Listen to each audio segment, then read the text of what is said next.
오늘은 마태복음 24장 1절로 14절 말씀 가지고 내세적 공동완성의 표적이라는 주제로 말씀을 나누겠습니다. 마태복음 24장은 일명 종말장이라고 일컬어지는 부분입니다. 내용상으로 보면 그럴듯하게 되어 있습니다. 그러나 원어 성경과 번역 성경에는 상당한 차이가 있다는 사실을 오늘 여러분이 발견하게 될 것입니다. 첫 번째로 마태복음 24장 1절로 2절, 돌이 노임받지 못한다면 결코 붕괴되지 않는다. 첫 번째 1절 2절 읽겠습니다. 그리고 예수께서 성전으로부터 나와서 가시는데 그의 제자 삶이 그에게 성전의 건물 삶을 직접 보여주려고 다가왔다. 그러자 예수께서 저 삶에게 언급하셨다. 이 모든 삶을 보지 못하느냐? 진실로 나는 내 삶에게 말한다. 여기 돌이 돌에 접해 결단코 노임받지 못한다면 돌은 결단코 붕괴되지 않을 것이다. 성전에서 나오시는 예수께 제자 삶이 성전 건물 삶을 직접 보여주려고 다가왔다. 예수님께서 성전에 들어가셨을 때도 들어가면서 봤어요. 성전에 들어가면서 성전 건물을 보지 못하고 들어가는 사람이 어디가 있어요? 근데 나오는데 제자 삶이 예수께 성전, 돌성전을 보여주려고 다가왔다. 참 이해가 안 되는 소리예요. 여기 성전이라고 하는 단어는 히에론이라는 단어를 쓰는데, 이 히에론이라는 성전은 제사를 드리는 곳입니다.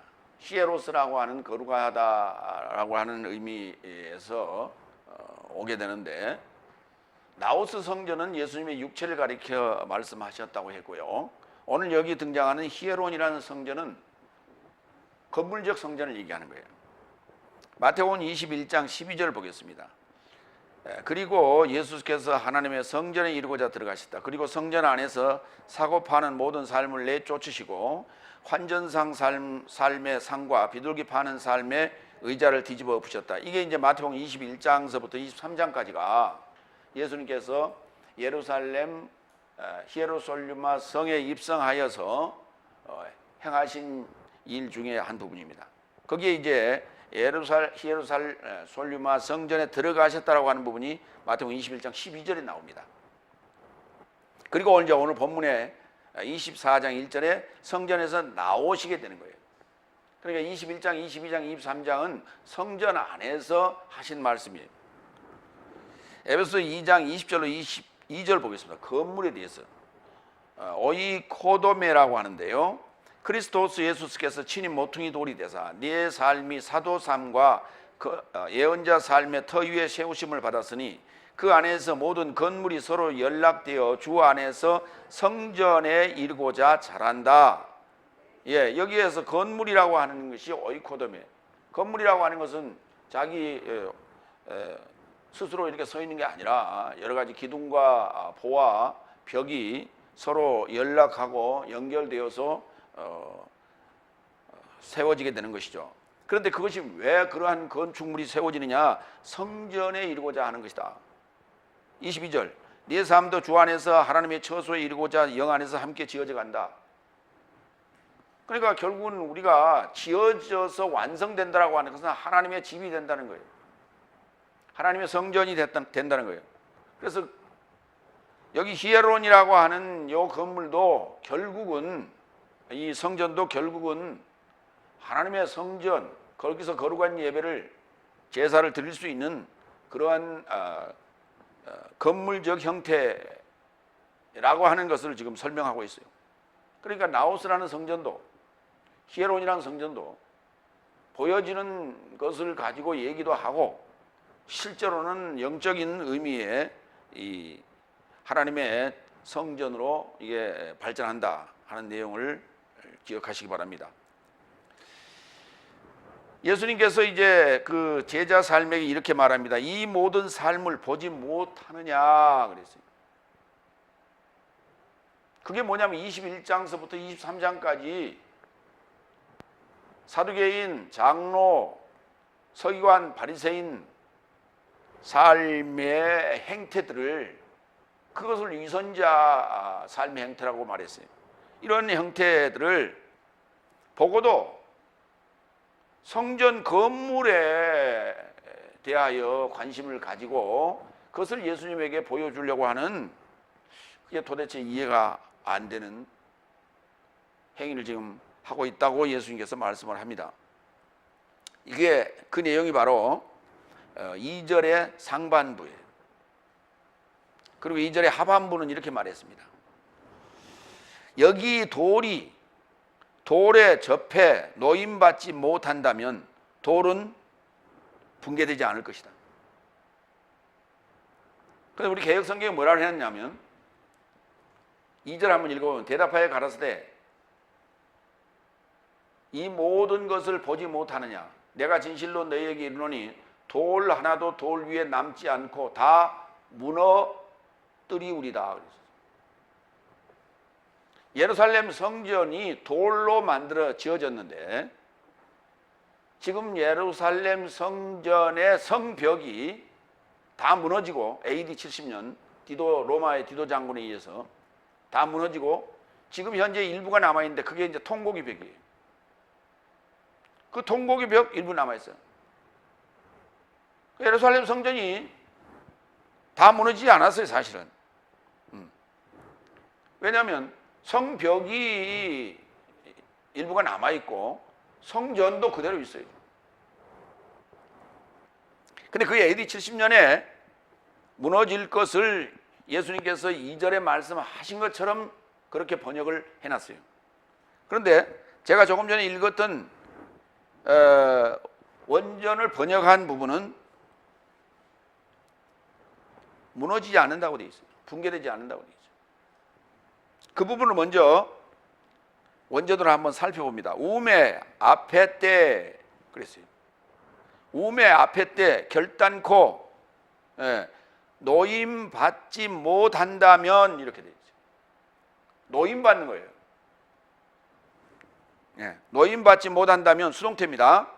뭐가 호대 여기 리토스 돌이 에필리톤 돌에 접해져 있는 여기 돌이 돌과 돌이 이렇게 접해 있는데 접해 있는 여기 돌이 노임 받지 못한다면 당연히 무너지지 않죠.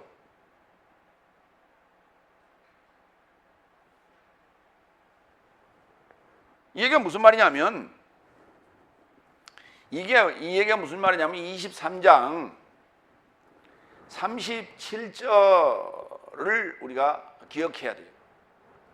23장 7절을 보면 예루살렘아 예루살렘아 예언자들을 죽이고 내게 파송된 자들을 돌로 치는 자여 암탉이 그 새끼를 날개 아래 모음같이 내가 내 자녀를 모으려 한 일이 몇 번이냐 그러나 너희가 원치 아니하였도다. 이 부분이 있다고. 여기서 말하는 병아리 그 암탉의 그 새끼인 병아리가 뭐냐? 돌들이에요. 돌들이에요. 요 돌이 예수님께서는 이 병아리를 모으는 것 같이 요 돌들더러 오라고 요구했어요. 나오라고 요구했어요. 그 위선자의 소굴에 있지 말고 나오라고 요구했어요. 그런데 원치 않았어요.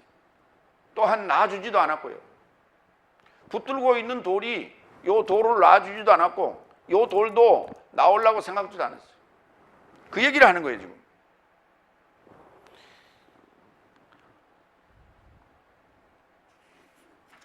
돌이란 단어는 헬라어로는 리토스라고 하고 히브리어로는 에벤이라고 해요. 다 같이 에벤. 다음 페이지에 나옵니다.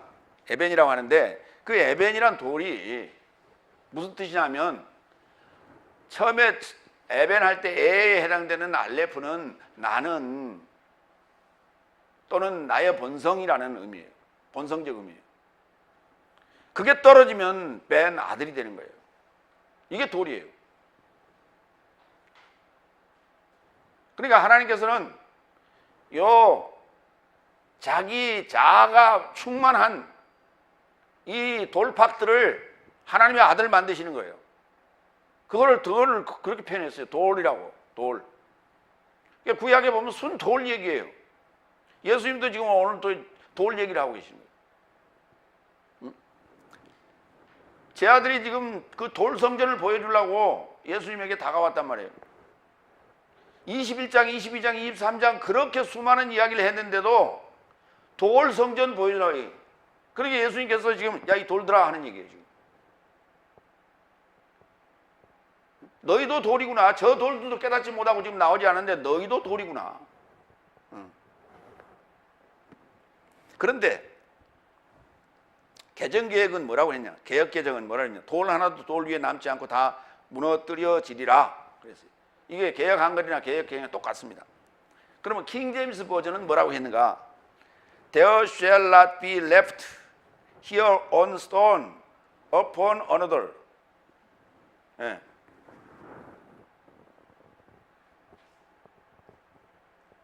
Here on stone, 여기 돌이 open another, 다른 돌 위에 남지 않고, not be left, 남지 않고 넘어갑니다. That shall be thrown down 그랬어요. 그것이 남지 않고 무너지지 않을 것이다 그랬어요. 아래로 던져지지 않는다 그랬어요. 이게 무슨 말이에요? 이게?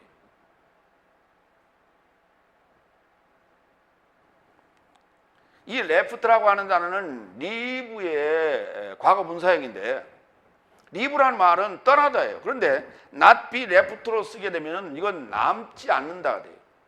be left가 되면 남는다 이런 식으로 번역하는 거예요. 그러니까 앞에는 남지 않으면은 무너지지 않는다는 얘기죠. 아니, 무너진다는 얘기예요. 뒤쪽은 안 무너진다고 되어놨어요. That shall not be thrown down. 아래로 던져지지 않는다. 그럼 NIV는 not on stone here will be left on another. 하나도 남지 않는다. Everyone, 모두가 will be thrown down. 무너진다 그랬어요. 그리고 NIV는 앞뒤 구절이 안 맞아요. 이제 킹제임스 버전은. 근데 NIV는 둘 다 무너진다고 표현했어요. 근데 원전은 반드시 안 무너진다고 되어 있어요. 카탈리테세타이. 붕괴되지 않는다. 이렇게 있어요. 왜냐하면 여기 이 돌에 접하여 노임 받지 못하니까, 노임 받으면 무너지는 거고, 노임 받지 못하면 무너지지 않는 거예요. 붕괴되지 않는 거예요. 그러니까 AD 70년 사건을 예고하는 게 아니에요. 분명히. 그러니까 여기 예수님께서 말씀하신 요 돌이 요만한 경칫돌, 벽을 쌓는 그런 돌로 이해하니 돌대가리죠. 이게. 예수님께서 할 일 없이 그 돌 얘기하고 있어요.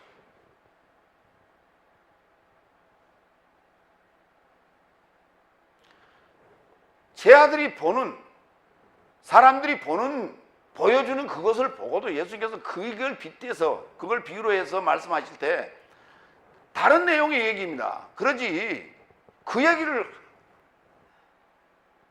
예수님께서 그게 참 속 좁은 사람이요. 그러면 21장, 22장, 23장에 가서 그 바리새인, 사두개인, 서기관, 장로들한테 사실 당한 건 아니에요. 당한 건 아닌데 어쨌든 간에 지금 화가 잔뜩 나서 나왔어요.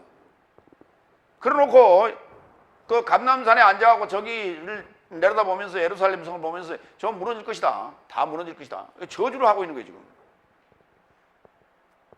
개혁성경식으로 풀면. 예수는 그렇게 속 좁은 분이 아니에요. 그런 얘기 아닌데 이상하게 만들어놨어 성경을. 그래놓고 AD 70년 디도 장군에 의해서 예루살렘 성이 함락되고 무너질 것을 예언한 것이다 라고 종말장으로 이렇게 만들어 놓은 거예요. 번역가들에 의해서, 신학자들에 의해서 이게 만들어 놨는데 이 본문 하나를 제대로 지금까지 이 번역을 바로잡지 못하고 지금까지 오고 있어요. 지금까지 2000년 동안을 이루고 있어. 이게 말이 되는 소리예요? 그러니 돌파기지. 창세기 28장 22절 봅니다. 내가 기둥으로 세운 이 돌이 전능자를 소망하는 사역의 전이 될 것이며 하나님께서 부하도록 내게 주셨으니 하나님께 11조 하겠습니다. 돌, 요 기둥으로 세우는 돌이 하나님의 전이 될 거라고. 전능자를 소망하는 사역의 전이 될 거라고. 그 전이 돌 성전, 건물 성전을 얘기하는 게 아니란 말이에요. 에스겔서 36장 26절. 또 새 영을 너희 속에 두고 새 마음을 너희에게 두되 너희 육신에서 돌 마음을 제하고, 이 굳은 마음이라고 이렇게 번역했어요. 그게 돌이에요. 이 단어가 굳은이라는 단어가 아니라 돌 마음이에요. 돌 마음. 돌덩어리와 같은 그런 돌덩어리 마음이라고. 그걸 제하고 부드러운 마음을 줄 것이다. 돌 성전이 살아있는 성전이 되는 거예요.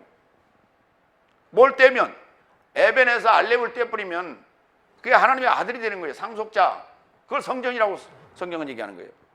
왜? 하나님이 그 안에 계시기 때문에. 베드로전서 2장 4절로 5절. 사람 삶에 의하여 거절되었으나 하나님 곁에서 택하신 바 된 보배로운 산도를 향하여 접근하는 네 삶도 산돌같이 영적인 집이요. 그러니까 육신의 돌 마음은 이게 죽은 돌이에요. 그 다음에 예수님은 부활하셨으니까 산돌이라고 얘기해요. 나도 그 산돌을 향하여 접근하고 있으니 나도 산돌, 삶 같은 영적인 집이 된단 말이에요. 이게. 그러니까 돌이라는 표현은 하나님의 집을 지을 수, 집이라는 얘기예요. 그 얘기가. 돌이라는 얘기가. 그러니까 죽은 돌도 있고 산돌도 있다니까. 그리스도스 예수스로 인하여 하나님에게 환영받을 영적인 제사를 드릴 거룩한 제사장으로 건축되어라. 제사장으로 건축이 되는 거예요. 건축이 된다는 말은 세워진다는 얘기예요. 세워진다. 다듬어졌다. 집을 그저 뼈대만 세워놓는다고 그게 집입니까? 벽도 만들어야 되고, 안에 도배도 해야 되고, 장식도 달아야 되고, 필요한 것도 수도도 만들어야 되고, 여러 가지를 만들어야 되는 거 아니에요? 필요한 것들을 갖춰야 그게 집이라고 하는 거예요. 예. 제사장이, 거룩한 제사장이 영적인 제사를 드릴 거룩한 제사장으로 건축된다는 얘기는 여러 가지 다양한 것들로 정비되고 정리되고 정돈되고 그렇게 단장되어지는 거예요. 그걸 표현을 이렇게 한 거예요. 그러니까 전혀 지금 1절, 2절의 그 하반부 내용이 AD 70년 디도 장군에 의해서 예루살렘이 함락되고 무너질 것을 얘기한 게 아니다는 얘기예요. 두 번째로 갑니다. 마태복음 24장 3절로 8절. 내세 공동 완성의 표적은 고통의 시작이다. 오늘 지금 제 아들이 물었어요. 내세 공동 완성의 표적이 뭡니까? 내세의 공동 완성의 표적이 뭡니까?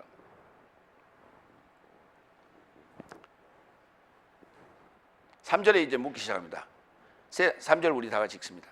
그가 감람나무 삶의 산에 접하여 앉으시자 제자 삶이 그에게 다가와 자신을 낮추고 말하되 언제 이런 삶이 있을 것이며 당신 임재와 내세의 공동 완성의 표적이 무엇인지 내 삶에게 언급해 주세요. 언제 이런 삶이 있을 것이며. 그 얘기를 들어보니까 무너지는 게 언제냐 이렇게 묻는 것 같죠. 그 다음에 이게 지금 사실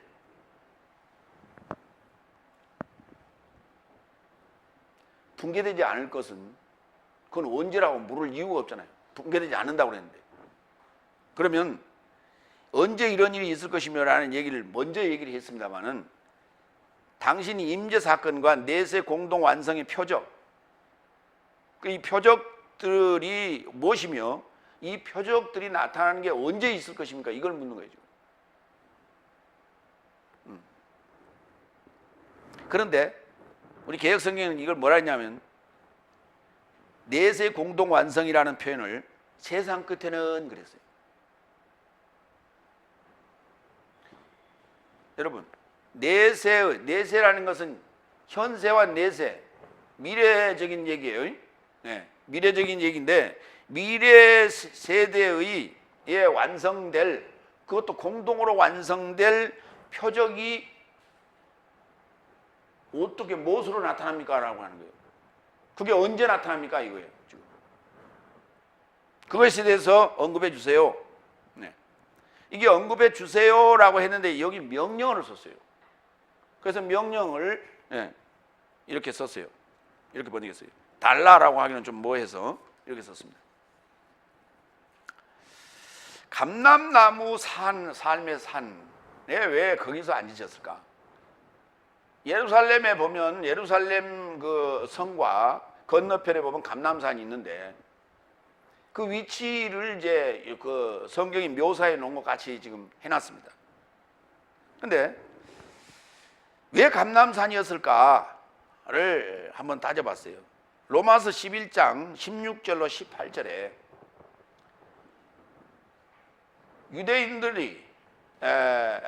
유대인들이라고 하는 가지가 제거되고 열국이라고 하는 그 소위 야생감람나무의 가지가 접붙여지는 얘기를 써놨습니다. 당연한 얘기죠. 예수님께서 암탉이 병아리를 모으는 것 같이 모으려고 했는데 그들이 거절했기 때문에 당연히 야생감람나무를 접을 붙여야 되는 건 맞는 거 아니에요? 이게 뭐냐면 열국들이에요. 열국들로 요 본 나무에 접을 붙이는 거다. 그런 얘기를 이제 로마서 11장에서 사도 바울이 이걸 기록해 놨는데 그 이유가 그냥 한 게 아니라 오늘 지금 예수님께서 감람나무 산에 앉으셔서 예루살렘을 바라보면서 하시는 이 장면과 그리고 예수님께서 승천하실 때의 그 장소가 또한 감람원이었습니다. 그러면 또 오시는 것도 사실은 감람원으로 오시는 거예요. 이런 여러 가지 이유 때문에 사도 바울이 로마 11장 16절 18절 말씀을 하셨다.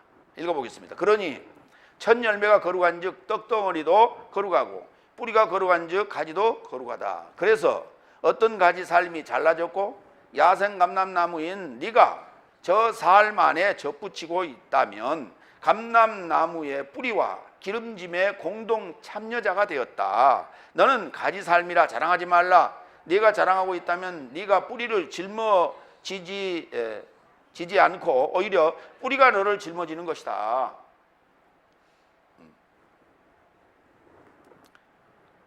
그렇죠. 이 얘기는 지금 요 돌들이 예수님께로 왔더라면 그만큼 안 잘라졌을 것이죠. 그런데 수많은 가지들을 잘라버리고 본 가지를 잘라버리고 야생감람나무를 접붙였다는 거예요. 근데 이 접붙임, 이걸 접목이라고 그러는데 이 가지 접목인데요. 가지접이 됐든 눈접이 됐든 간에 이 접목하는 방식은 요 방식하고는 틀려요. 거꾸로 지금 써놨어요. 무슨 말이냐면 과일이나 수박이나 이게 그 본 뿌리가 가지고 있는 본 뿌리에서 본 뿌리의 성질대로 열매가 맺는 게 아니라 가지의 성질대로 열매가 맺어요. 예를 들어서 돌 감나무를 심어 놓고 그 가지를 잘라버리고 그 다음에 단감나무 가지를 접목을 시켜요. 그러면 단감이 열려요. 제주도에 가면 밀감나무가 많죠. 그 밀감나무 밑에를 보면은 이렇게 잘라져 있는 부위가 보입니다. 그 뭐냐면 그 원나무는 뭐냐면 탱자나무예요. 울타리 등 가시가 많은 탱자나무를 심어가지고 그 탱자나무 가지를 잘라버리고 거기에다가 밀감나무 가지를 거기다 접어요. 그러면은 그 가지의 성질인 밀감이 열리는 거예요. 그러니까 오늘 지금 로마 11장에 언급하고 있는 이 접목 방식은 실제 우리 현실의 접목 방식하고는 다르다. 그런데 그래서 다르지만은 그 11절에 뭐라 그러냐면 첫 열매가 거룩한즉 떡덩어리도 거룩하고 뿌리가 거룩한즉 가지도 거룩하다라는 이걸 전제를 해놨어요. 그러니까 이렇게 이해를 해라. 그러니까 뿌리와 본 나무가 예수님이라면 그 예수님에게 접목된 야생 감람나무라 할지라도 본 감람나무로 본 감람나무 열매가 열린다는 그렇게 지금 표현했어요. 그렇게 이해를 하시기 바랍니다. 사도행전 1장 12절 그때 저 삶이 감람원이라 초청된 산으로부터 예루살렘에 이르고자 돌아왔다. 거기는 안식의 길을 갖기에 가깝다. 예수님께서 성천하시고 그 감람원에서 사도들이 돌아왔다. 집으로 돌아왔다. 할 때도 감람원이라는 단어가 등장합니다. 감람원이라고 하는 것은 감람나무가 있는 그 산을 얘기하는 거예요. 네 번째로 갑니다. 자, 이 네 번째부터는 아까 내세적 예수님의 임재 사건, 그러니까 부활 승천을 전제로 하고 지금 얘기를 하는 거예요. 승천까지를 전제로 하고 참 이건 참 그 제자들이 돌들인데 이 돌들이 이 질문하는 걸 보면은 참 기가 막힌 질문을 하나 했어요. 예수님 승천이라는 얘기를 먼저 해야 되는데 승천을 전제로 하고 그러면 승천을 전제로 했다는 얘기는 무엇도 전제가 된 거예요? 부활이 전제가 됐다는 얘기죠. 부활이 전제가 됐다는 얘기는 예수님의 십자가 사건도 전제를 했다는 얘기예요. 그게 예수님 십자가 사건, 부활 그리고 승천까지를 전제하고 임재에 대한 얘기를 한 거예요. 임재가 언제 이루어지며 임재가 이루어질 때 그 표적은 뭡니까? 그 다음에 내세적 공동 완성의 표적은 도대체 뭡니까? 그 표적에 대해서 이제 설명을 해 나가겠습니다. 네 번째부터. 네 번째, 4절, 5절. 그리고 예수께서 답변하여 저 삶에게 언급하셨다. 누군가 네 삶을 미혹하지 못하게 하라. 왜냐하면 많은 삶이 나의 이름으로 접해와서 말하되 나는 그리스도스라며 많은 삶을 미혹할 것이다. 첫 번째 표적은 미혹입니다. 거기 내가 첫 번째란 말을 안 써놨죠. 여러분이 쓰세요. 그거는. 첫 번째 표적은 무엇이라고요? 미혹 사건이에요. 수많은 미혹 사건이 지금 교회를 통해서 이루어지고 있어요. 요한일서 4장 1절로 3절. 이게 대단히 중요한 미혹의 사건인데 이거를 알아차리지 못하고 미혹당하고 있어요. 사랑스러운 삶이요. 모든 영으로 믿지 말고 오히려 하나님에게서 나왔는지 여부로 영삶을 확증하라. 왜냐하면 거짓 예언자 삶이 세상에 이루고자 나온 것이다. 이것 안에서 하나님의 영을 알지니 육체 안에 오신 예수 그리스도를 동의하는 모든 영은 하나님에게서 나온 것이다. 그러나 육체 안에 오신 예수 그리스도를 동의하지 않은 모든 영은 하나님에게서 나온 것이 아니니 이것이 또한 대신 그리스도스의 영이요 그가 온다는 것을 내 삶이 들었는데 지금 세상 안에 벌써 있다. 지금 세상 안에 지금 우글거리고 있다. 근데 그 거짓 예언자들이 우글거리고 있는데 그걸 어떻게 분별하느냐? 그 전하는 사람, 그 예언자의 입에서 나오는 말을 가지고 분별해라. 예수 그리스도를 얘기할 때 육체 안에 오셨다고 하면 하나님에게서 나온 사람이고 육체로 오셨다고 그러면 하나님에게서 나온 자가 아니에요. 우리 지금 개역 성경에는 육체로 오신 그렇게 표현해놨어요. 육체로 오신 것과 육체 안에 오신 것은 전혀 다른 얘기예요. 육체로 오셨다는 얘기는 역사적인 예수를 얘기하는 게 2000년 전. 육체 안에 오셨다는 얘기는 지금 현재 영적인 얘기를 하고 있는 거예요. 근데 지금 다같이 날 모든 교회는 다 육체로 이렇게 얘기해요. 육체로. 그러니까 그렇게 말하는 그들이 누구냐면 대신 그리스도스. 이걸 우리 개혁성경은 적 그리스도라고 번역했어요. 적 그리스도가 아니에요. 대신 그리스도. 그리스도 자리에 앉아 있는 거예요. 오늘 예수님 뭐라 그랬어요? 내 이름으로 접해 와서 말하되 나는 그리스도스라 이렇게 말한다고 그랬죠. 이게 뭐냐면 대신 그리스도스예요. 진짜 백이 대신 가짜가 그 자리에 앉아서 내가 그리스도스다 이렇게 말한다 이 말이에요. 이해가 됐어요? 적 그리스도가 아니에요. 대신 그리스도, 안티크리스토스.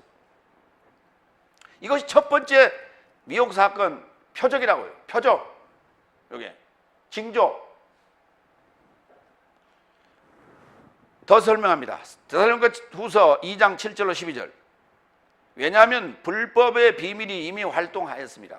지금 유일하게 맡고 있는 자는 그가 중심에서 발생하기까지니라. 그리고 그때에 불법한 자가 계시될 것이니 주께서 그의 입의 영으로 저를 소멸하시고 그의 임재의 출현으로 폐하실 것이니 그의 임재는 사탄의 역사를 조차 모든 능력과 표적과 거짓 기적 안에 불의의 속임 안에 멸망하는 삶 안에 있나니 사탄의 역사를 조차.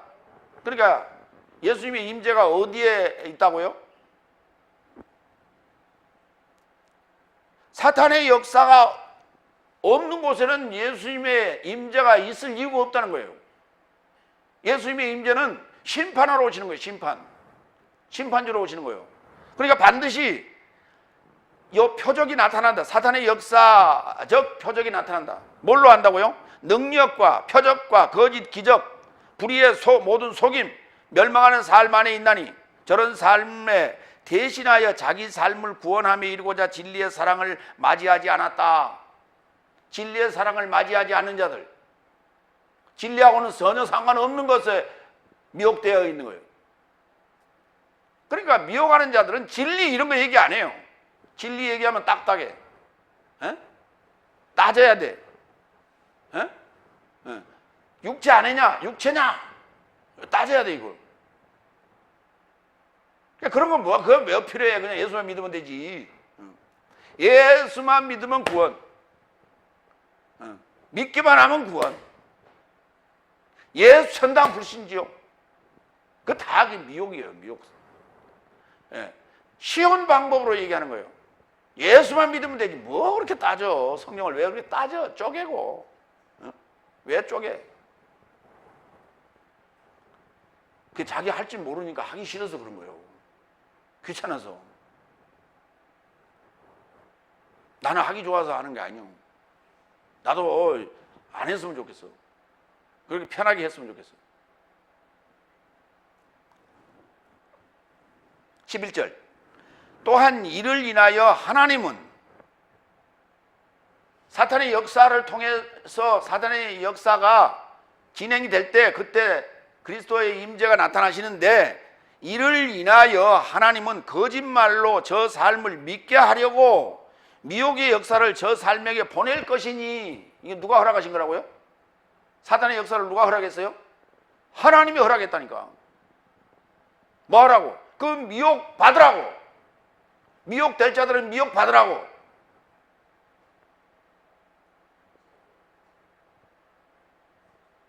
무섭잖아요. 하나님께서 미혹될 자들을 제거를 해버리면 될 텐데 미혹거리를 만들어 놓으셨다니까. 일부러 보내셨다니까. 이게 사탄을 하나님 보낸 거예요. 미혹의 역사를. 뭐 하려고? 불순물, 쓰레기 제거하려고. 불순물, 쓰레기 제거하려고. 그래서 미혹자들을 보낸 거예요. 왜? 그거는 하나님 나라에 아무 쓸모가 없는 자들이기 때문에 그렇습니다. 전혀 도움이 되지 않기 때문에 그 자들은 그렇게 쓰레기 집합소로 전부 다 군데군데 모으는 거예요.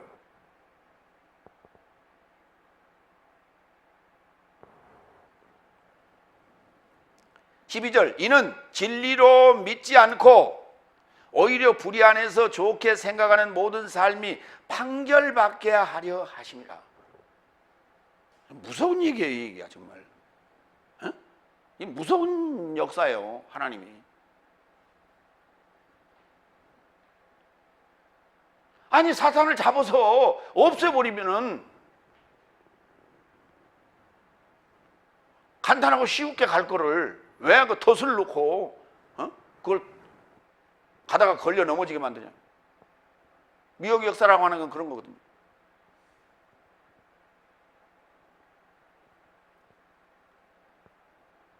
이게요, 군인들 훈련하는 거하고 똑같은 거예요. 군인들 훈련하는 거하고 똑같은 거예요.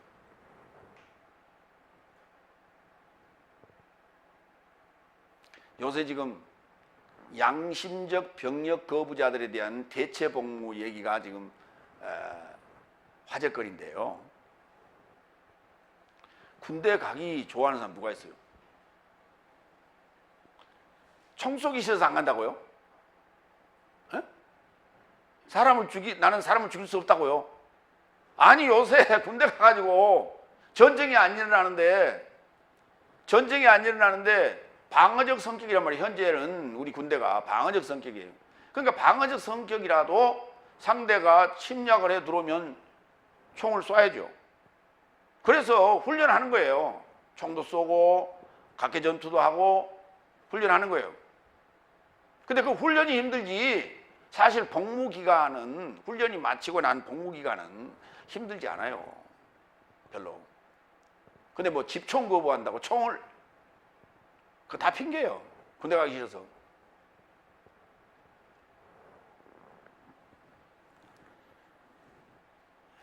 그런데 그 훈련이 호되면 호될수록 전쟁에서 살아남을 수 있는 확률이 높다.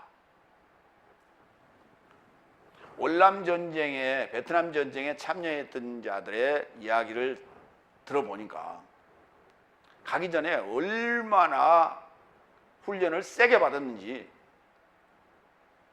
밥 먹다가 젓가락 착 던지면 벽에 가다 팍팍 꽂힌대요. 그런 정도로 훈련을 받았어요. 그런 정도로 훈련을 받았는데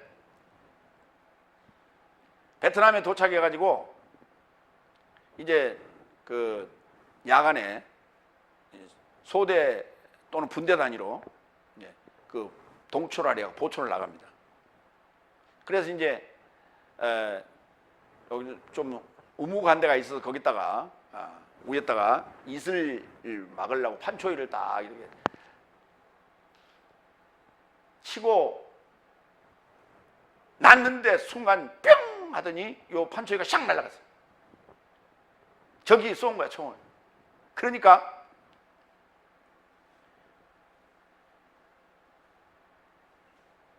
그 웅덩이에 들어가 가지고 총을 쏘는데 저 하늘로 보고 이렇게 총을 빵빵빵 쏘고 있다. 그렇게 훈련을 받았는데.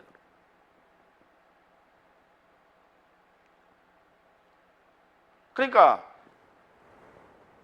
훈련이 안 된 군인은 죽을 수밖에 없어요, 전장에 나가면. 자기의 목숨이 위협을 받는 거예요. 그러니까 상대를 죽이지 않으면 내가 죽는 겁니다. 오늘 지금 하나님의 군대가 만들어지는 것도 같은 이치다. 이 미혹의 역사를 통과하고 거기에 걸려넘지 않는 자들만이 하나님 나라에 들어갈 수 있다. 성경은 그렇게 얘기하는 거예요. 거기에 그럼 걸려넘어진 자들은 어떻게 됩니까? 미혹된 자들은 어떻게 됩니까? 판결을 받는 거예요. 심판받아서 물속에 집어넣는다니까요. 그냥 놔두는 게 아니에요, 그냥. 다섯 번째, 6절로 8절, 이게 두 번째 표적입니다. 임재와 내세적 공동 완성의 두 번째 표적이에요. 전쟁과 전쟁의 소문을 들으려 할 것이나 보고 겁먹지 말라. 왜냐하면 모든 삶 발생이 마땅하나 아직 완성은 아니다. 왜냐하면 열국이 열국을 접해, 그리고 나라가 나라를 접해 일어나게 될 것이며, 장소 삶을 조차 기근 삶과 전염병 삶과 지진 삶이 있을 것이며, 그러나 이 모든 삶이 고통의 시작이다. 두 번째 표적은 고통입니다. 전쟁의 고통, 열국과 열국이, 나라가, 그 다음에 기근과 전염병, 지진이 있을 것이다.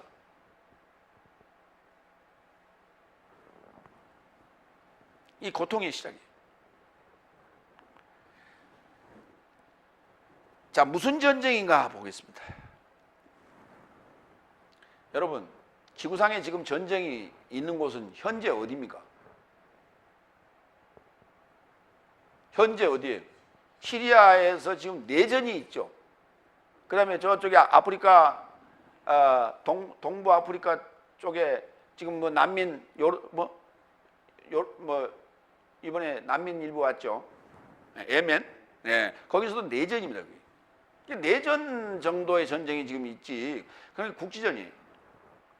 그런데 지구상에 큰 전쟁이 몇 번 있었어요. AD 70년에 예루살렘이 함락되는 전쟁이 하나 있었고요. 교회사적으로 보면. 그 다음에 십자군 전쟁이 100년 동안 있었어요. 지리한 전쟁이 있었어요. 그리고 1차 세계대전이 있었고 2차 세계대전이 있었어요. 그리고 국지전으로는 베트남 전쟁이 있었고 한국 전쟁이 있었어요. 그 다음에 발칸반도에서는 수시로 전쟁이 있었어요.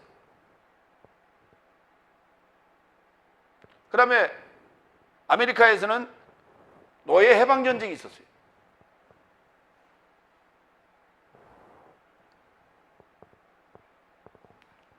이 엄청, 그 다음에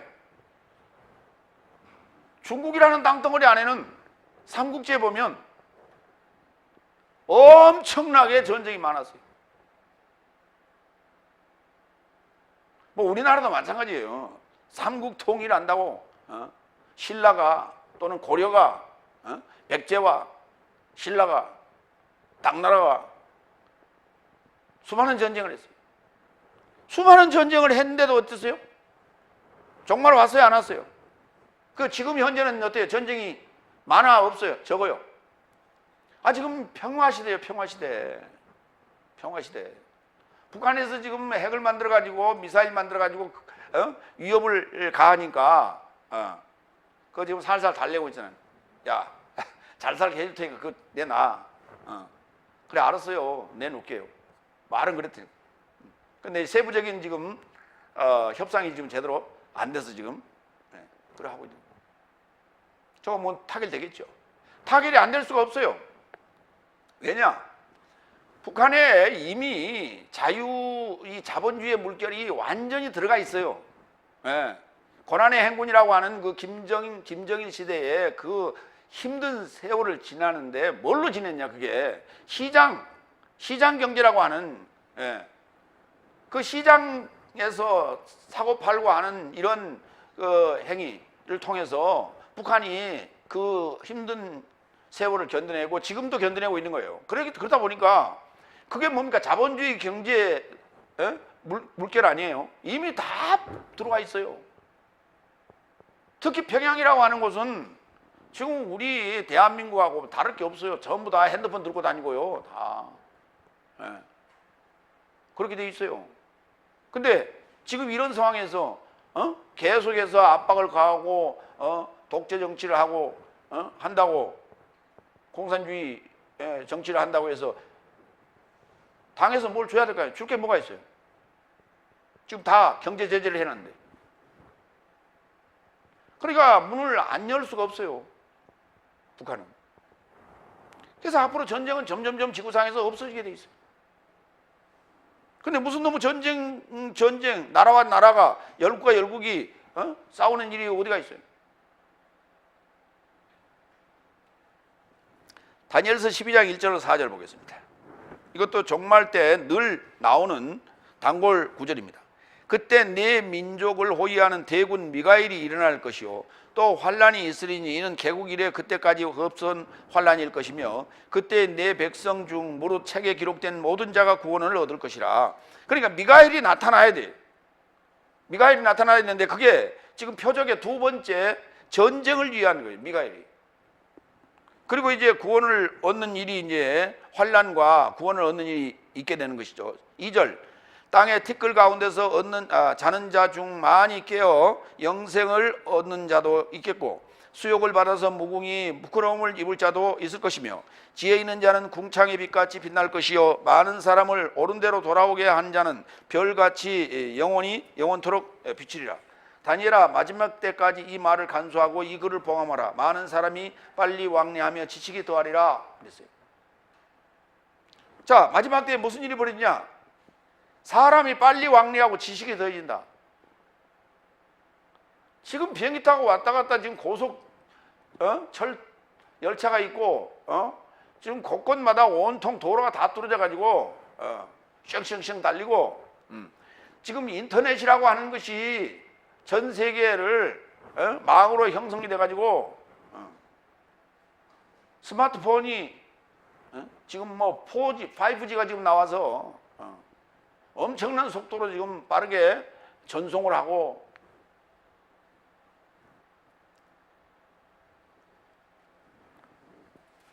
이런 시대가 지금 왔단 말이에요. 근데 그게 엊그저께 인터넷이 이메일이 생긴 게 얼마 안 됐어요. 엊그저께. 앞으로 이 지구촌에 어떠한 형태로 이 통신이 발달될지 그리고 우리의 그 산업 구조가 어떻게 변할지 지금 대부분의 사람들은 예측 불가합니다. 어디에 글을 보니까 저 지방에 있으면서 의사직을 하고 있습니다. 의사. 서울에서 친구가 전화가 왔더래요. 야, 이 무슨 세미나가 있는데 여기 좀 참석을 해봐라. 여기 안 오면 굉장히 후회할 거야. 그래서 안 가려고 하다가 여기 안 오면 후회할 거야 라고 하는 말에 거기를 참석을 했대요. 그래서 제일 뒤에 이제 늦게 좀 참석해서 제일 뒤에 앉았는데 강사가 거기 보니까 뭐 쟁쟁한 사람들이 지식인들이 다 앉아 있더래요. 그 앞에 강사가 나타났는데 허름한 웃더리 런닝 이 반팔 티에 찢어진 청바지 입고 딱 나와가지고 칠판에다가 쓰는데 W자를 쓰더래요. W자를. 이 W가 앞으로 세상을 바꿀 겁니다. 그러면서 막 얘기를 하더래요. 그러다 보니까 사람들이 한 사람, 두 사람 나가기 시작했어요. 다 나가고 자기 혼자 오른 게 아니고 자기 친구랑 둘이 올라왔는데 다 나가고 둘이 남았어요. 둘이 남았는데 자기는 지금 미안해서 못 나오고 있는 거고 자기 함께 온 친구는 이건 지금 실업자예요. 미국에서 공부를 하고 왔는데 지금 아직 직업이 없이 미취업자예요. 근데 이 친구가 뭐라고 하냐면 야, 돈 좀 빌려주라고. 왜? 그랬더니 저 양반하고 좀 만나서 얘기를 좀 하고 싶다. 그래서 얼마를 빌려줬다? 8만 원인가를 빌려줬다.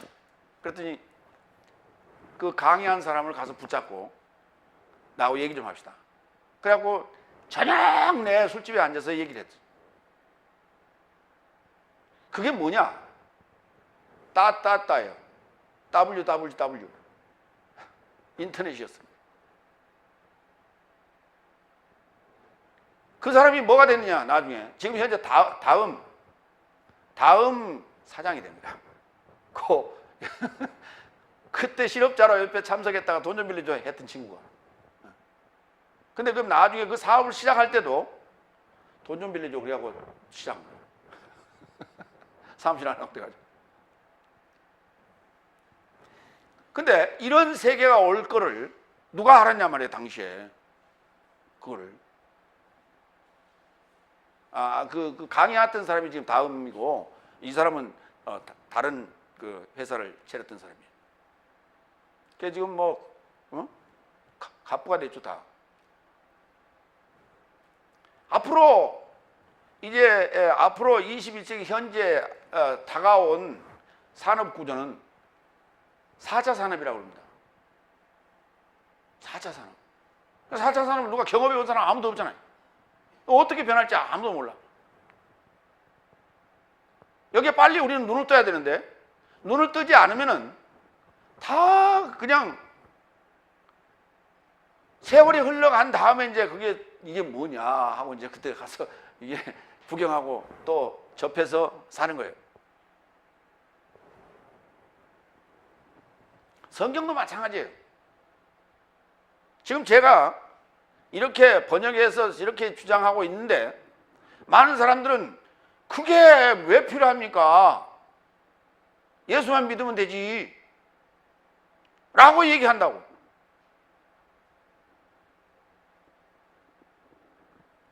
근데 얼마나 지금 틀리냐고. 우리 번역 성경하고 지금 제가 번역해서 여러분에게 드리는 거라고.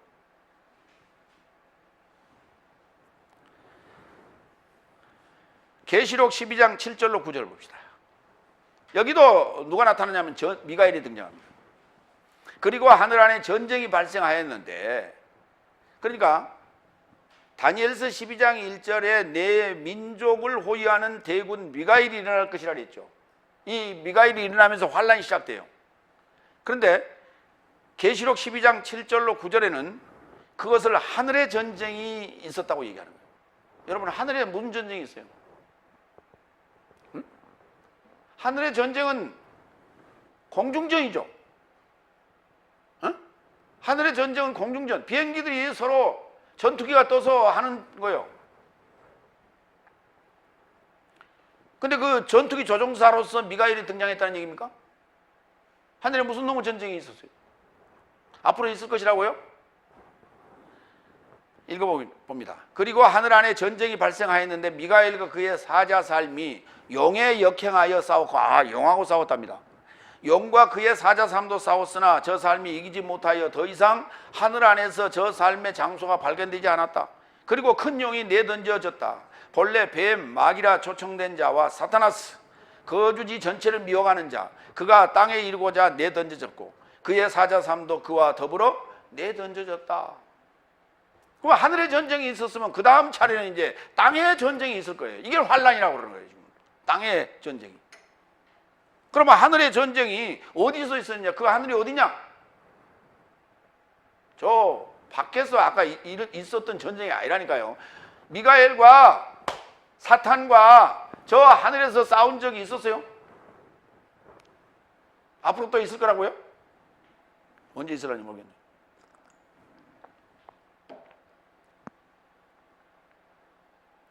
앞으로 언제 있을런지 모르면 나의 구원은 언제 있을런지 모르는 거예요. 이해가 됩니까? 지금 제가 얘기하고 있는 임재의 표적과 내세적 공동완성의 표적이라고 하는 그 임재와 내세적 공동완성이라고 하는 것이 뭐냐면 나의 구원을 얘기하는 거예요. 나의 구원을 얘기하는 거예요. 그럼 나의 구원을 얻어가는 그 과정 속에 지금 두 번째 사건 아닙니까? 그렇죠? 두 번째 표적이 하늘의 전쟁이 있는 거예요, 지금.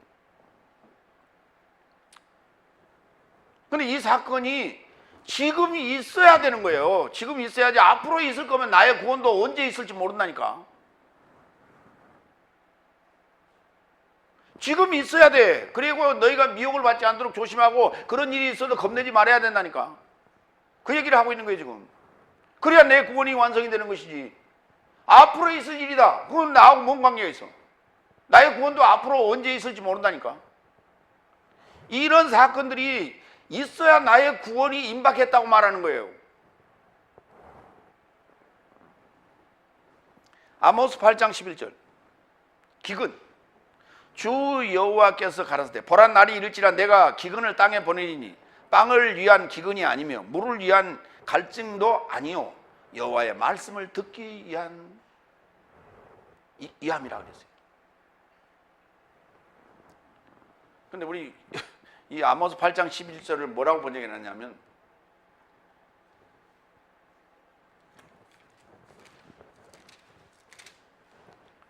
주 여호와께서 가라사대 보라 날이 이를지라 내가 기근을 땅에 보내리니 양식이 없어 주림이 아니며 물이 없어 가람이 아니요 여호와의 말씀을 듣지 못한 기갈이라 그러났어요.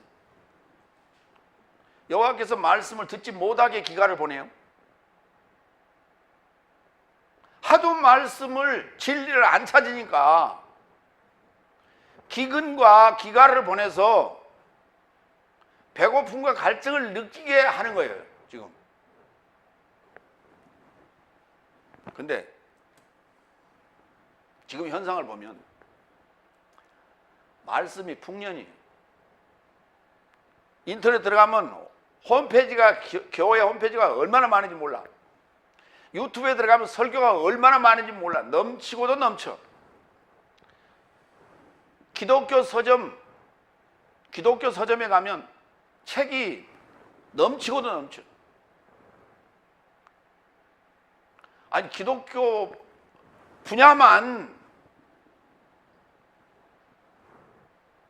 서점에 전부 다 책들이 깔려 있는데 다 진열할 수가 없어요. 지금 얼마나 많은 책들이 쏟아져 나오는지 지금도. 그러니까 말씀이 흉년이 아니라니까요. 말씀이 기근도 아니고 기갈도 아니에요. 그래서 많은 사람들은 그 기근을 느끼지 못하는 거예요. 기갈을 느끼지 못하는 거예요, 지금. 그러면서도 말씀이 좀 진리만을 좀 얘기해 주셨으면 좋겠다 그래. 여러분, 우리 이렇게 선을 그어가지고 이쪽에는 숲도 있고 물도 있고 이쪽에는 황량한 사막이, 사막에 툭 떨어졌어요. 덥다. 아이고 목말라. 근데 비가 좀 왔으면 좋겠다. 앉아있기가 너무 힘들다. 누워서 비가 좀 왔으면 좋겠다. 그러고 누워있는 사람이 있을까요, 없을까요? 저쪽을 쳐다보니까 어때요? 숲도 있고 그늘도 있고 물소리도 나고 그러잖아요. 그러면 이쪽으로 가면 되잖아요. 안 가고 거기 누워서 비가 좀 왔으면 좋겠다 그러고 누워있어 계속. 그러다 죽었대요. 못 가겠대. 왜 못 가겠냐 그랬더니 내가 이게 투자한 게 많아서 못 가겠대. 뭘 투자했는데 지금까지 헌금 투자한 게 있고 결혼식에 축의금 낸 거 있고 장례식장에 가서 부조금 낸 거 있어가지고 그거 다 받아먹고 내가 하려고. 그래서 못 가겠대. 거기 있으면 말라 죽죠.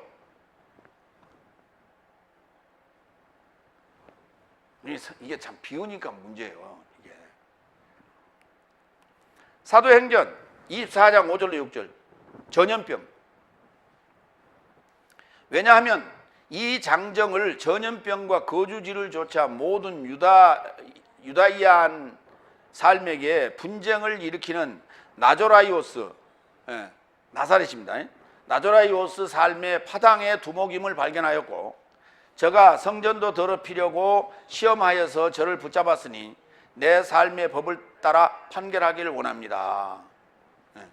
이 장정 삶이 누구요? 바울이 전염병이래요. 바울이 전염병. 지금 이걸 이제 유행병이라 하기도 합니다. 우리 유행성 독감 이런 말 쓰죠. 유행성이란 말이 퍼진다니, 쉽게 퍼진다. 전염병이에요.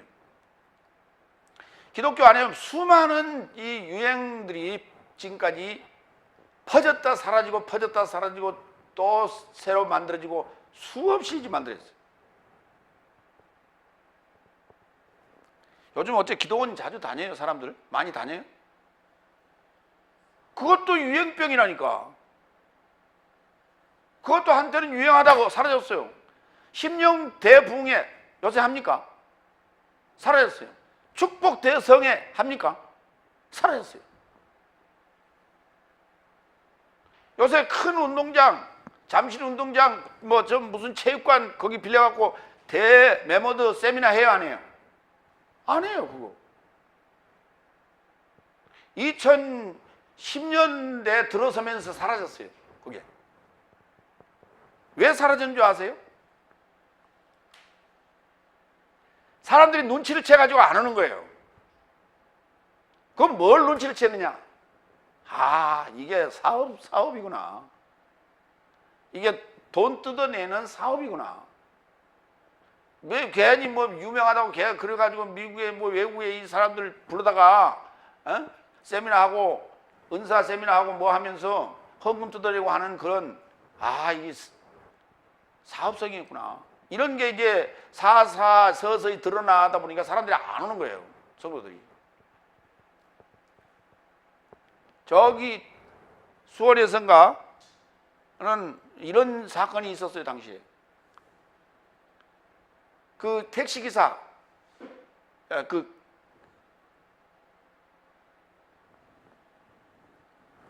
택시기사가 그걸 글을 올렸는데 교회에서 붕회를 외국 붕사를 불러가지고 붕회를 하고 글쎄 돈은 얼마나 줬는지 모르겠어요. 하여튼 1,000원짜리만 집어넣는지 어쩐지 해가지고 붕회가 끝나자마자 뒷문으로 내보내가지고 택시 타고 공항으로 가라고. 알아서 지가 가라고. 처음 온 양반이 공항이 어딘지 뭘 어디로 가야 될지 뭐라고 말해야 할지도 모르는데 그렇게 해서 보냈다라고 하는 그 상황을 누가 글을 올려놨더라고요. 이게 거의 마지막 시즌이었어요. 그게. 그 이후로는 그것도 유행병처럼 사라졌어요. 그런가 하면 알파코스 G12 요즘 뭐예요? 신사도 운동 뭐 트레트한 거 뭐 또 그것도 다 유행들이에요. 유행병이에요. 그게 뭐가 되는 줄 알고 그게 전부 다 사람들이 전부 다 쫓아다니. 뭐 하려고? 그게 다 이유가 뭐냐면 왜 그러고 목사들이 거기에 쫓아다니냐?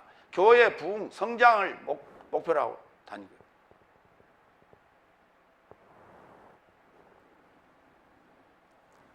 근데 안정적인 상황에서 사도 바울이 이 복음을 가지고 외치고 다닐 때 그걸 전염병으로 했어요. 거꾸로. 우리 복음도 이제 언젠가는 이제 전염병이라고 그럴 거예요. 계시록 11장 19절. 그리고 하늘 안에서 하나님의 성전이 열려졌고 그의 성전 안에 하나님의 언약의 상자가 보여지고 번개삼과 음성삼과 전둥삼과 지진삼과 큰 우박이 발생하였다. 하나님의 성전 안에서 하늘 안에 있는 하나님의 성전 안에서 이런 일이 벌어졌다니까. 번개, 음성, 천둥, 지진, 큰 우박. 지구상에서 일어나는 현상 말고 지구상에서 일어나는 이 지진, 천둥 이거는 수없이 지금까지 계속 일어나고 있어요. 아니 우리 지금 남태평양 우리 여기 저기 뭡니까 필리핀 근해에서 늘 발생하는 요 태풍, 이번에도 우리 태풍 하나 지나갔고 일본도 지금 그 태풍 그 여파로 엄청난 비가 쏟아져 갖고 지금 수백 명의 사상자가 났잖아요. 토사가 산사태가 나서 토사가 얼마나 밀렸는지 사람 키만큼 토사가 밀려가지고 그걸 지금 토사를 치워야 될지 말아야 될지 지금 걱정이고 수많은 가재도구들이 전부 다 파괴되고 부서지고 전부 다 쓸려가가지고 그걸 치울 방법이 없어가지고 모든 트럭을 다 주민들이 다 동원해가지고 거기다 잔뜩 그런 것도 싣고 쓰레기 하치장 거기 그 소각장으로 전부 다 줄을 섰어요. 줄을 섰어. 주민들이 직접 그걸 끌고 거기 저 산몰랭이 있는 그 넓은 공터에 다 싸놨어요. 줄을 섰어요. 심각해요. 지금 재앙입니다. 이런 일이 수없이 벌어지지만은 그런 얘기를 하는 게 아니라니까요. 지금 이게 번개, 음성, 천둥, 지진, 큰 우박이 어디서 발생해요? 하나님의 성전 안에서 일어나는 거예요. 오늘 지금 이 자리에 지금 이게 천둥, 지진, 음성이 막 일어나고 있잖아요. 그걸 세상적인 어떤 것으로 지금 비유를 해놨을 뿐이지, 우리 몸 안에서 지금 하나님의 말씀을 들으면서 일어나는 현상들이에요, 이게 지금. 이런 표적이 일어날 거라 했어요. 이게 전쟁의 표적이에요.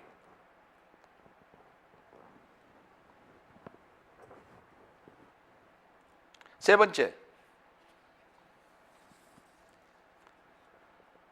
마태복음 24장 9절로 14절. 나라의 복음이 거주지 전체에 선포되면 내세적 완성이 도착하는데 아직 그 표적이 아직 안 끝났어요. 셋째 표적.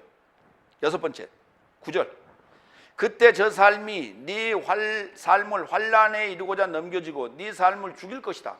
그리고 나의 이름을 인하여 열국 사람 모두에 의하여 미움을 받을 것이다. 그러니까 살해하고 환난에 넘겨주고 그 다음에 미움을 받을 것이다 그랬어요. 예수 믿는 자들이. 왜? 아까 하늘의 전쟁에서 사탄이 땅으로 내려왔지 않습니까? 그럼 땅에 내려왔으니 이제부터 이제 땅에 있는 믿음의 성도들이 환난이 시작되는 거예요. 이게 언제냐? 여섯째 날이에요. 하늘의 전쟁이 있는 사건도 여섯째 날. 지금 셋째 표적인 살해, 그리고 환난이 넘겨주고 그러면 미움을 받을 것이다. 이런 사건이 이게 여섯째 날이에요. 여러분 가서 얘기해 보세요. 여러분 주변에 믿는 사람들한테 가서 오늘 설교 들은 내용 가지고 얘기해 봐. 그 사람이 뭐라고 그런가? 야, 그냥 믿어. 뭐 그렇게 따져. 계속 또 얘기해 봐요. 아니, 너하고는 이제 안 만나. 오지 마. 그럴 거야, 아마. 그러다가 이제 또 세 번째 얘기하면 주먹 날라올지 몰라.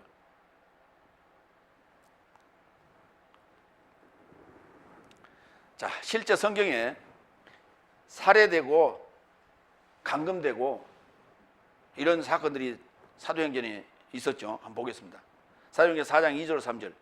예수스 안에서 죽음 삶에서 부활을 선언함과 백성을 가르침을 인하여 불쾌하여 저 삶에게 손삶을 벗쳐 다음 날에 이르고자 감옥에 이르고자 두었으니 이미 저물었기 때문이더라. 산헤드린 공회에서 잡아들였어요. 응? 사도들. 뭐예요? 예수스 안에서 죽음 삶에서 부활을 선언하고 백성을 가르치는 것이 못마땅해서 잡아들였어요. 사도행전 7장 59절로 60절. 스테판의 순교 부분인데요. 그리고 저 삶이 스테파노스를 돌팔매질하자 접하여 초청하여 말한다. 주 예수여 내 영을 받으시옵소서. 그리고 무릎을 꿇고 큰 소리로 고함쳤다. 주여 이 죄를 저 삶에게 세우지 마옵소서. 이것을 언급하고 그는 잠들었다. 이런 일이 벌어진다니까요.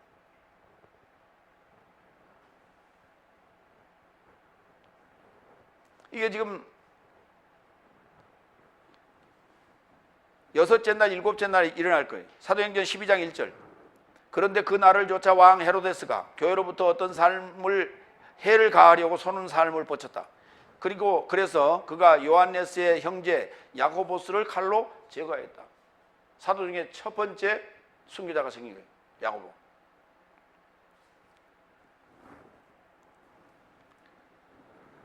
일곱 번째 10절로 12절. 이게 이제 네 번째 표적이에요.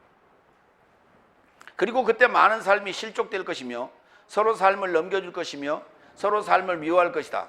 그리고 많은 거짓 예언자 삶이 일어나게 되며 많은 삶을 미워할 것이다. 그리고 증가할 불법을 인하여 많은 삶의 사랑이 식어지게 될 것이다. 자, 이제 견디다 못하니까 실족, 배신, 미움, 미혹, 불법이 증가하며 사랑이 식어져. 복음에서 떠나는 거예요. 복음에서 떠나는 거예요. 교회에 안 나오는 거예요. 고린도후서 11장 13절 보겠습니다. 미혹의 영을 주목하라. 저런 삶은 거짓 사도요 속이는 품꾼이요 그리스도스에 의해 사도의 삶에 이르고자 변장한 삶이에요. 변장. 놀라운 것이 아니다. 사탄 그자도 광명의 사자에 이르고자 변장한다. 그런즉 사단의 봉사자 삶도 의의 봉사자로 변장하는 것이 큰일이 아니요 저런 삶의 완성은 저 삶의 행위를 쫓아 있을 것이다. 수많은 사람이 변장해. 변장. 사단이 의의 일꾼으로 변장해서 일하고 있는 거예요. 이게 미혹 사건이에요.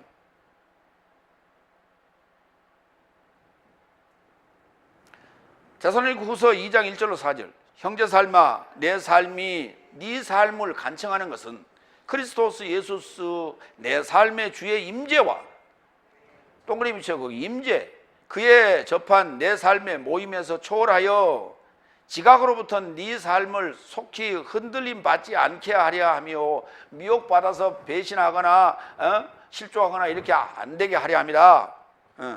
그리스도스 날이 임박했다는 것이 내 삶으로 인한 것처럼 영이나 말이나 편지로 인하여 두려움 받지 않게 합니다. 그리스도스의 임재가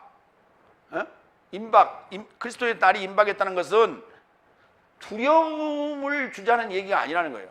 근데 우리 종말론 얘기하는 사람도 다 뭐예요? 겁주는 거 아니에요? 궁극적으로는 시한부 종말론으로 가가지고 있는 재산 다 처분하고 준비해라 준비. 그럼 목적이 다른 데 있는 게 돈 빼먹자는 거예요. 그게 3절 누가 네 삶을 유혹하여도 아무것도 아닌 방법을 좇지 말라. 만일 변절이 오지 않는다면 멸망의 아들인 죄의 사람이 계시되지 않는다. 반드시 이때 변절이 일어난다니까. 저가 하나님의 성전에 들어가 하나님같이 앉아서 자신을 보여주며 그가 하나님이라 함같이 모든 것을 접하여 하나님과 숭배자로 일컬음을 받는 반대하는 자요 자고하는 자다. 지가 하나님이라고 하는 자들은 다 자기가 숭배받고자 하는 거예요. 추앙받고자 하는 거예요. 이게 다 이단들이에요. 이단 아닌 사람들은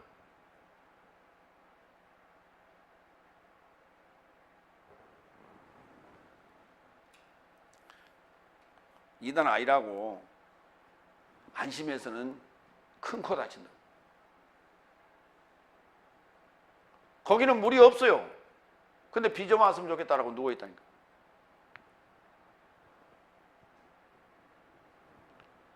돈 회수하기 전에는 나오지 않겠다고 우기고 있다니까. 데살로니가후서 2장 7절 왜냐하면 불법의 비밀이 이미 활동하였습니다. 지금 유일하게 맡고 있는 자는 그가 중심에서 발생하기까지라.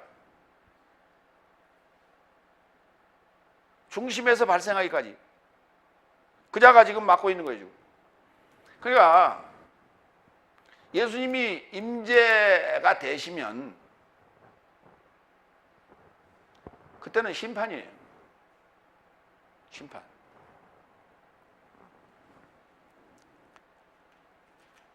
네 번째 표적까지 봤죠.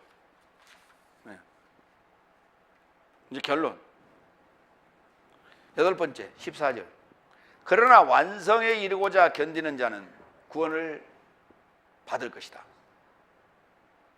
누구나 구원을 받을 자는 이 완성에 도달해야 돼요. 텔로스. 그리고 이 과정을 거쳐서 텔로스가 되는 거예요. 아까 지금 공동 완성의 그 표적이 뭡니까? 라고 물었잖아요. 근데 여기서는 공동이라는 말을 빼고 그냥 완성이라는 단어를 썼어요.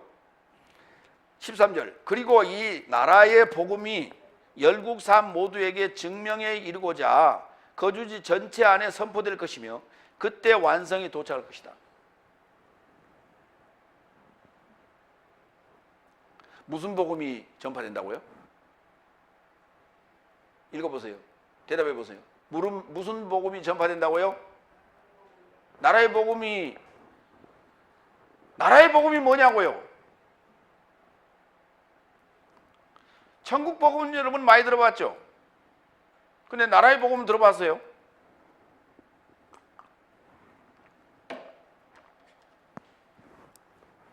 나라의 복음이 삼위일체의 비밀이 풀어지는 거예요. 삼위일체의 비밀이 아직 안 풀어졌단 말이에요. 여러분 자신의 구원의 완성이 어느 때 오느냐? 삼위일체가 풀어져야 되는 거예요.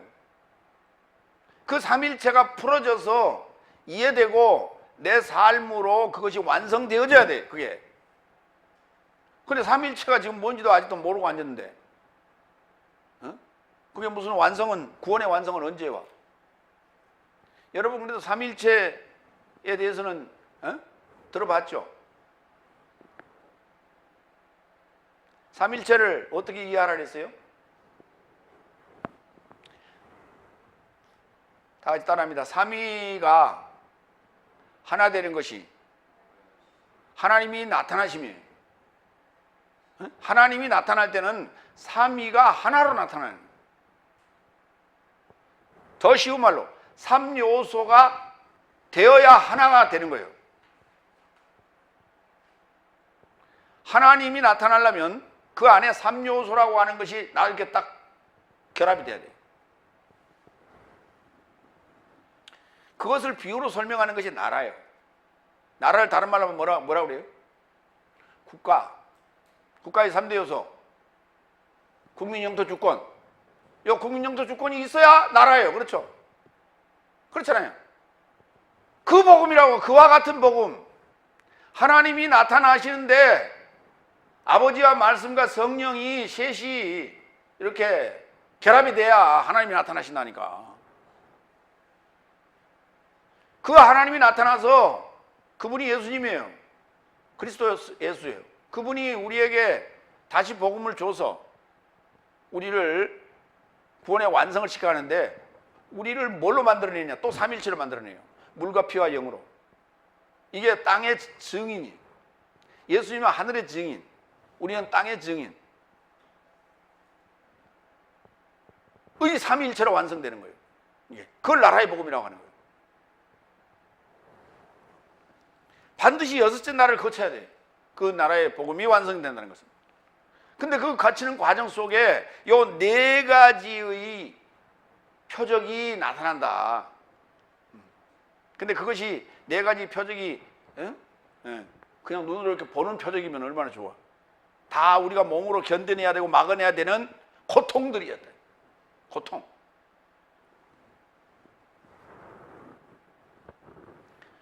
고린도전서 13장 4절로 7절. 견뎌내야 되는데, 견뎌낸다는 말은 이런 거예요. 히포메노, 뭐뭐 아래 머무는 거예요. 응? 어떤 압박이 있고 어떤 핍박이 있는데 그 아래에서 견뎌내는 거예요. 그 아래에 머물러 있는 거예요. 그거를 우리가 견딘다 그래요. 고린도전서 13장은 사랑장이라고 그러는데 4절부터 읽습니다. 사랑은 오래 참고, 사랑은 친절하며, 시기하지 아니하며, 사랑은 허풍 떨지 아니하며, 교만해지지 아니하며, 무례하지 아니하며, 자기의 삶을 찾지 아니하며, 대립되지 아니하며, 악을 인정하지 아니하며, 불의에 기뻐하지 아니하며, 진리와 함께 기뻐하니, 모든 삶을 덮으며, 모든 삶을 믿으며, 모든 삶을 바라며, 모든 삶을 견딘다 그랬어요. 결론은 견딘다. 그게 사랑이에요.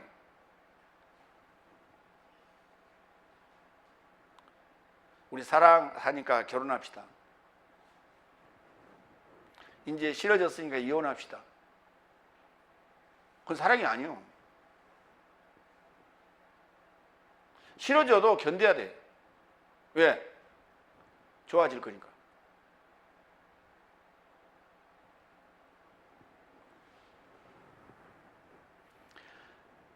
결혼했다 헤어졌다, 결혼했다 헤어졌다. 그 비용이, 사회적 비용이 얼마입니까?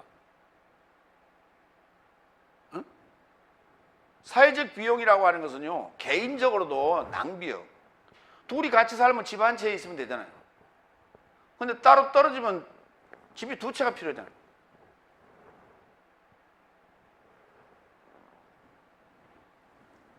로마서 10장 3절로 4절, 완성이란 단어, 텔로스. 하나님의 의를 깨닫지 못하고 자기 의를 세우려고 찾고 있는 저 삶이 하나님의 의에 복종치 아니한 것이다. 왜냐하면 그리스도스는 의에 이루고자 믿는 모두에게 율법의 완성이다.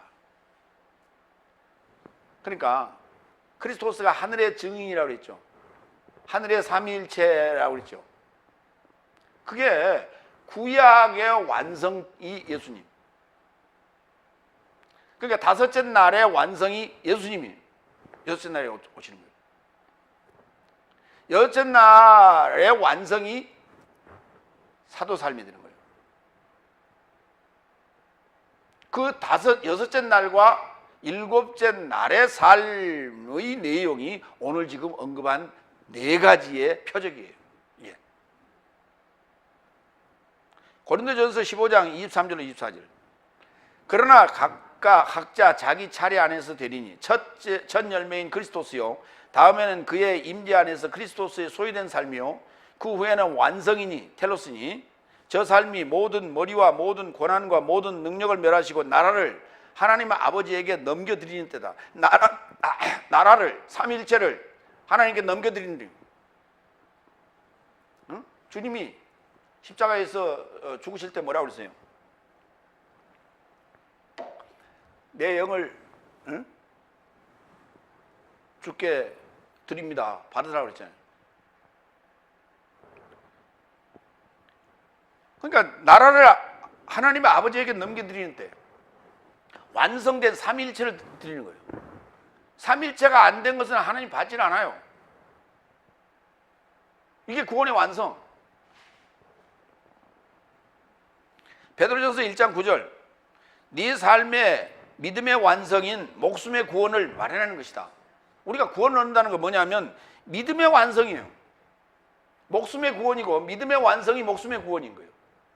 우리가 신앙생활하는 건 목숨의 구원을 얻기 위한 건데 그거는 믿음의 완성이에요. 그럼 믿음은 우리가 소망하고 바라는 어떤 실체가 나타나야 돼요. 실체가 삼일체예요. 그게 내 안에 하늘의 삼일체인 예수님이 죽고 부활하고 임재가 되면 내 안에 내가 이제 삼일체 되는 거예요. 삼일체 됐으니까 하나님이죠. 하나님 뭐 해야 돼?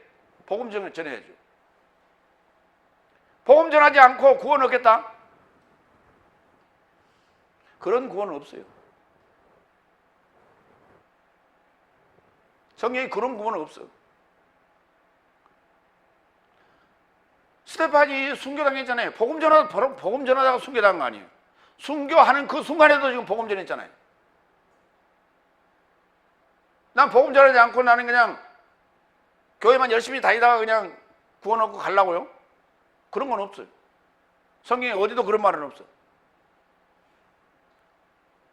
계시록 21장 6절. 그리고 내게 언급하셨다. 나는 알파와 오메가 시작과 완성이 되었다. 나는 목마른 자에게 생명의 물샘에서 값없이 줄 것이다. 그 생명의 물샘에서 나오는 그 생수가 바로 나라의 복음이에요. 나라의 복음. 나라의 복음이 뭔 말인지도 모르고 앉았어. 진짜 큰일이야 지금. 에? 온 교회들이 지금 나라의 복음이 뭔지도 몰라. 제가 페이스북을 2개를 운영하는데 그 페이스북에 위에 그 타이틀에 거기 사진하고 거기다가 내가 글을 써놨어요. 그 나라의 복음이라고 써놨거든요. 2군데나. 근데 아무도 나라의 복음이 뭔 말이오라고 물어본 사람이 한 사람도 없어. 어? 거기 수많은 기독교인들이 다 들락날락 거리고 보는데 내 계정에 들어와가지고 나라의 복음이라고 써놨는데 그게 나라의 복음은 도대체 무슨 말이오라고 물어본 사람이 한 사람도 없어.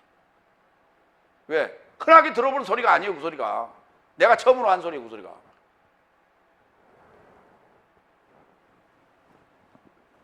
마무리합니다.